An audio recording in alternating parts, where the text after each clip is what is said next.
Hello, good morning students. देखो, अपना chapter चल रहा था, chapter number 16 chemistry in everyday life. Okay, तो ये जो चैप्टर था केमिस्ट्री इन एवरीडे लाइफ, इसमें अपन ने कुछ टॉपिक्स डिस्कस किए थे, लाइक ड्रग्स क्या होते हैं, ठीक है, इसके बारे में अपन ने स्टडी की थी। मेडिसिन्स क्या होती हैं, ठीक है, इनके बारे में अपन ने स्टडी की थी। और एक डेफिनेशन अपन ने पढ़ी थी, कीमोथेरेपी। ठीक है, तो कीमोथेरेपी में अपन ने देखा था कि अगर अपन किसी भी डिजीज के ट्रीटमेंट के लिए अगर केमिकल्स को यूज करते हैं तो उसको अपन ने क्या बोला था, कीमोथेरेपी। क्लियर। उसके बाद अपन ने स्टार्ट किया था, उसके बाद जो अपन ने टॉपिक पढ़ा था that is classification of drugs. ठीक है, ड्रग्स का जो क्लासिफिकेशन था वो अपन ने कितने टाइप पे किया था, कितने बेसिस पे किया था बेटा, 4 बेसिस पे किया था। ठीक है, first on the basis of pharmacological effect, second on the basis of drug structure, third on the basis of drug action, drug का action क्या होगा, and fourth था on the basis of target molecule। Clear. ये जो 4 points थे वो अपन ने अच्छे से डिस्कस कर लिए थे क्लासिफिकेशन के। क्लियर है, सबको उनके नोट्स भी मिल गए होंगे। ठीक है, तो उनको नोट्स को अच्छे से कॉपी कर लेना और ये टॉपिक सिंपल सा है। ठीक है, अब देखो नेक्स्ट टॉपिक जो है अपना वो है एंजाइम और ड्रग। या बात करें पहले तो कि एंजाइम का क्या वर्क होता है। ठीक है, और उसके बाद में एंजाइम जो होगा वो ड्रग के साथ मिलके क्या काम करता है, हमारी बॉडी पे कैसा इफेक्ट क्रिएट करता है, क्या चेंजेस करता है, वो सब अपन देखेंगे। ठीक है, तो नेक्स्ट जो पॉइंट है या जो नेक्स्ट जो टॉपिक है वो है बायो कैटलिस्ट जो होते हैं एंजाइम्स, उनके बारे में। ठीक है, देखो क्या है ये टॉपिक। देखो सबसे पहले अगर अपन जनरल सी बात करें, एक बहुत सिंपल सा पॉइंट है कि आपको पता है कि भाई अगर अपन कोई भी मेडिसिन लेते हैं, ठीक है, तो वो क्या करती है, वो एक अपना पर्टिकुलर इफेक्ट शो करती है। ठीक है, फॉर एग्जाम्पल अगर अपन पेन किलर ले रहे हैं तो वो पेन से अपन को रिलीफ दिलाएगी। ठीक है, अगर अपन एंटीपायरेटिक ड्रग ले रहे हैं तो वो हमारे बॉडी टेम्परेचर को कम करेगी। अगर अपन कोई एंटी एसिड ले रहे हैं तो वो हमारे बॉडी टेम्परेचर को कम नहीं करेगी, ना हमारे पेन को कम करेगी। वो क्या करेगी, हमारे स्टमक की जो एसिडिटी है उसको कंट्रोल करेगी, है ना। एंटी फर्टिलिटी ड्रग्स लेंगे तो वो क्या करेगा, फर्टिलिटी को प्रिवेंट कर रहा है, फर्टिलिटी को रोक रहा है। ठीक है, इसका मीनिंग क्या हुआ कि हर एक जो ड्रग होता है उसकी एक खुद की एक क्वालिटी होती है। ठीक है, वो एक पर्टिकुलर वर्क करता है और ये जो पर्टिकुलर वर्क है वो कैसे करेगा, वो करेगा क्योंकि हमारी बॉडी में, देखो अच्छे से समझना बेटा, बहुत सिंपल सा टॉपिक है ये, बहुत इजी सा टॉपिक है। देखो हमारी बॉडी में कुछ सब्सटेंस प्रेजेंट होते हैं जिनको अपन क्या बोलते हैं, एंजाइम्स। ठीक है, ये जो एंजाइम्स है इनको अपन और क्या बोलते हैं, बायो कैटलिस्ट। ठीक है, इनको क्या बोलेंगे अपन, बायो कैटलिस्ट। बायो कैटलिस्ट मतलब जो बायोलॉजिकल जो बॉडी होती है उसमें डिफरेंट रिएक्शंस होती हैं, आपको पता है। देखो डाइजेशन में भी रिएक्शन होती है, रिप्रोडक्शन में भी रिएक्शन होती है, रेस्पिरेशन जो होता है उसमें भी रिएक्शन होती है। मतलब हमारी अगर हम हमारी बॉडी को देखें तो हमारी बॉडी में बहुत सारे केमिकल्स होते हैं और उसमें बहुत सारी केमिकल रिएक्शंस होती हैं। ठीक है, तो उन केमिकल रिएक्शंस जो हैं, उन केमिकल रिएक्शंस को प्रोसीड करने के लिए, ठीक है, हम लोगों के पास क्या होने चाहिए, कोई ना कोई कैटलिस्ट तो होने चाहिए। कैटलिस्ट क्या होते हैं, जो रिएक्शन की रेट को चेंज करते हैं। ठीक है, अब वो रिएक्शन की रेट को इंक्रीज भी कर सकते हैं और रिएक्शन की रेट को डिक्रीज भी कर सकते हैं। ठीक है, मान लो अगर हमारे बॉडी के अंदर कैटलिस्ट ना हो, बायो कैटलिस्ट जिनको अपन बोलते हैं एंजाइम्स, वो अगर ना हो तो हमने जो एक बार खाना खाया है, जो हमने वन टाइम फूड जो गेन किया है, उसको डाइजेस्ट होने में हजारों साल लग जाएंगे। अगर ट्रिप्सिन, पेप्सिन और जो डिफरेंट टाइप के एंजाइम्स होते हैं वो अगर हमारी बॉडी में ना हो तो वो क्या करते हैं, हमारी बॉडी का जो मेटाबॉलिज्म होता है, जो बॉडी के में जो फूड का डाइजेशन है, उसमें सारा काम कौन करता है, ये एंजाइम करते हैं। ठीक है, तो ये तो सिंपल सी एक एग्जाम्पल हुआ डाइजेशन का। तो वैसे ही हमारी बॉडी में और जितने भी काम हैं, ठीक है, चाहे वो अपने फेवरेबल हो काम, चाहे वो अनफेवरेबल हो, वो सारे ही काम कौन करता है बेटा? एंजाइम्स करते हैं। क्लियर? अब एंजाइम्स क्या करते हैं? देखो ये एंजाइम है, ठीक है। एंजाइम जनरली क्या होते हैं? प्रोटीन मॉलिक्यूल्स होते हैं, ठीक है। एंजाइम प्रोटीन मॉलिक्यूल्स होते हैं और ये एंजाइम क्या करेगा? ये जो एंजाइम होगा ना, इसके यहाँ पे ये देखो एक ये स्ट्रक्चर बनी हुई है ना, इस स्ट्रक्चर को अपन बोलते हैं एक्टिव साइट। बहुत सिंपल सा टॉपिक है बेटा, ये बहुत ही सिंपल सा टॉपिक है, इस टॉपिक में कुछ भी नहीं है, ठीक है। और ये जो टॉपिक है वो आपका 5th चैप्टर में पढ़ा हुआ भी है, ठीक है ना। तो सिंपल सा कंसेप्ट है एंजाइम में। क्या होते हैं एंजाइम? बायोकैटलिस्ट होते हैं। बायोकैटलिस्ट मीन्स जो हमारी बॉडी के अंदर जो डिफरेंट रिएक्शंस है उनको प्रोसीड करने का काम करते हैं, ठीक है। तो ये एंजाइम्स क्या करते हैं? इन एंजाइम्स का काम होता है हमारी जो बॉडी में डिफरेंट रिएक्शंस हो रही है उनको प्रोसीड करना। क्लियर? ठीक है। अब एंजाइम्स पे क्या प्रेजेंट होता है बेटा? एक्टिव साइट्स प्रेजेंट होती हैं, ठीक है। अब इन एक्टिव साइट्स पर कौन आकर अटैच होता है? सबस्ट्रेट आकर अटैच होता है। मींस पहला काम ये है, फर्स्ट काम ये है एंजाइम का। एंजाइम क्या करता है?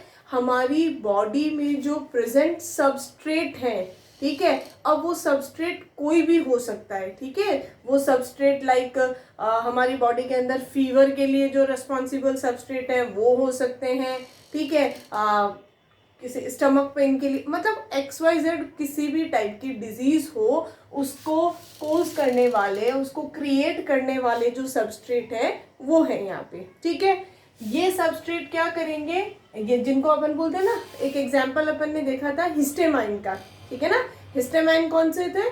जो हमारी बॉडी के अंदर एलर्जी जो फैक्टर्स हैं उनको डेवलप करते हैं। तो ये हिस्टेमाइन या जो सबस्ट्रेट हैं ये कहाँ आकर अटैच होंगे बेटा? इस एक्टिव साइट पे आकर अटैच होंगे। तो फर्स्ट काम जो है एंजाइम का वो क्या है? सब अच्छे से याद कर लो। एंजाइम का पहला काम ये है कि वो सबस्ट्रेट के लिए क्या प्रोवाइड करवाएगा?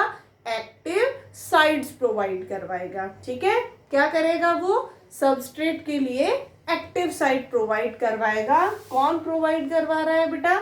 एंजाइम प्रोवाइड करवा रहा है। क्लियर? फर्स्ट पॉइंट समझ में आ गया? चलो सेकेंड पॉइंट। अब ये जो सबस्ट्रेट है ये क्या करेगा? ये इस एंजाइम पे अटैच हो जाएगा। ये लो, मान लो ये सबस्ट्रेट एंजाइम पे अटैच हो गया। अब नेक्स्ट क्वेश्चन, ये सबस्ट्रेट जब इस एंजाइम पे अटैच हो रहा है तो इन दोनों के बीच में कौन सी बॉन्डिंग है? क्या बॉन्डिंग बन रही है? कौन से अट्रैक्शन फोर्स से ये अटैच है? ये क्वेश्चन CBSE एग्जाम्स में बहुत बार पूछा गया है, बहुत बार पूछा गया है। इसलिए इस क्वेश्चन को सब बच्चे बहुत अच्छे से याद रखेंगे कि जो सबस्ट्रेट है वो एंजाइम के साथ कौन से अट्रैक्शन फोर्सेस से अटैच रहता है? वो अटैच रहेगा, वो ये जो सबस्ट्रेट है ये कहाँ, किससे? एंजाइम से। एंजाइम की कहाँ, कौन सी साइड से? एक्टिव साइड से। सबस्ट्रेट एंजाइम की एक्टिव साइड से क्या होगा? अटैच होगा, ठीक है। कौन कौन से बॉन्ड से अटैच होगा? फर्स्ट आयोनिक बॉन्ड भी हो सकता है। क्लियर? इन बॉन्ड्स के नेम याद रखोगे बेटा। सेकेंड डाइपोल डाइपोल अट्रैक्शन भी हो सकता है, ठीक है, dipole dipole attraction. Third hydrogen bond भी हो सकता है। एंड फोर्थ वॉन्डर वॉल जो फोर्सेस हैं वो भी यहाँ हो सकते हैं। क्लियर? तो ये जो 4 टाइप के बॉन्ड्स हैं वो यहाँ प्रेजेंट होंगे। कौन कौन से? Ionic bond, dipole dipole attraction, ठीक है, hydrogen bond and van der Waals forces, ठीक है। किस किस के बीच में होंगे ये बॉन्ड?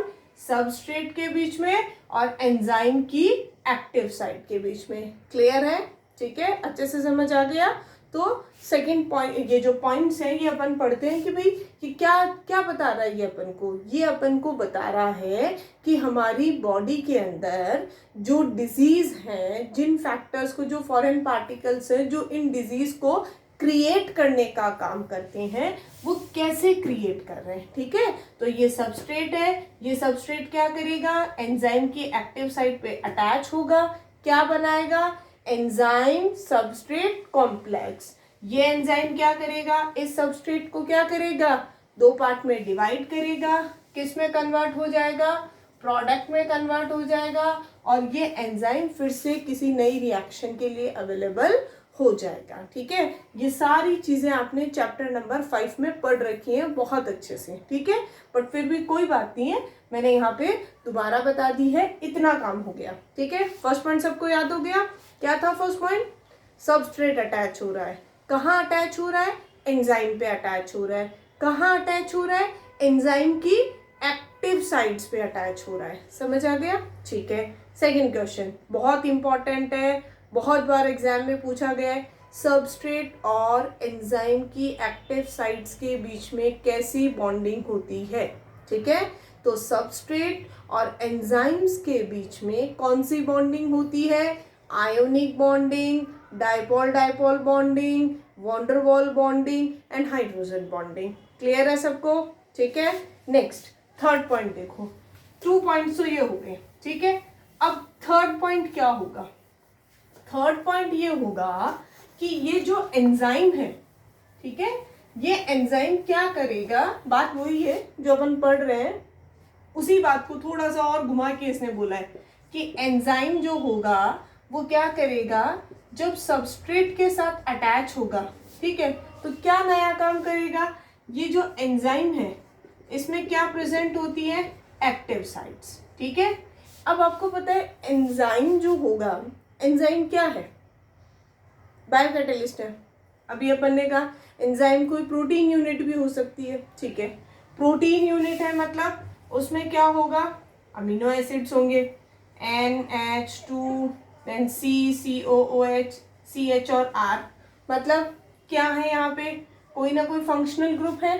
ठीक है, अमाइनो फंक्शनल ग्रुप है, कार्बोक्सिलिक एसिड फंक्शनल ग्रुप है, डिफरेंट फंक्शनल ग्रुप्स हैं। ठीक है, तो ये एंजाइम क्या कर रहा है, अपने एक्टिव साइट्स के through different functional groups provide करवा रहा है। किसको प्रोवाइड करवा रहा है, इस सबस्ट्रेट को प्रोवाइड करवा रहा है। ठीक है, ताकि ये जो सबस्ट्रेट है इसमें जो प्रेजेंट केमिकल्स हैं वो इन फंक्शनल ग्रुप के साथ अटैच होके, मीन्स ये जो सबस्ट्रेट है वो इन फंक्शनल ग्रुप के साथ क्या हो जाए बेटा, कंबाइन हो जाए। ठीक है, और जब ये जो सबस्ट्रेट है, ये जो एंजाइम्स की एक्टिव साइट पे प्रेजेंट जो फंक्शनल ग्रुप्स हैं, ठीक है, जरूरी नहीं है कि ये फंक्शनल ग्रुप ही हो, यहाँ R के प्लेस पे कुछ और भी हो सकता है, उसके साथ भी बहुत सारे फंक्शनल ग्रुप हो सकते हैं। ठीक है, तो ये डिफरेंट टाइप के जो फंक्शनल ग्रुप्स हैं, ठीक है, कहाँ प्रेजेंट है फंक्शनल ग्रुप, एक्टिव साइट्स पे। कहाँ, किसकी एक्टिव साइट्स पे, एंजाइम की एक्टिव साइट्स पे जो फंक्शनल ग्रुप है वो किसके साथ कंबाइन होंगे, सबस्ट्रेट के साथ कंबाइन होंगे। ठीक है, और सबस्ट्रेट के साथ कंबाइन होंगे और क्या करेंगे, वो कोई भी केमिकल जो रिएक्शन है उसको प्रोसीड करेंगे, उसको कंप्लीट करेंगे।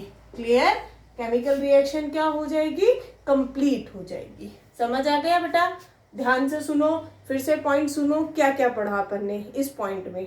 फर्स्ट अपन ने पढ़ा था 3 डेफिनेशंस, किस किस की, ड्रग्स की, मेडिसिन की एंड कीमोथेरेपी की। ठीक है, उसके बाद अपन ने क्या पढ़ा, क्लासिफिकेशन पढ़ा।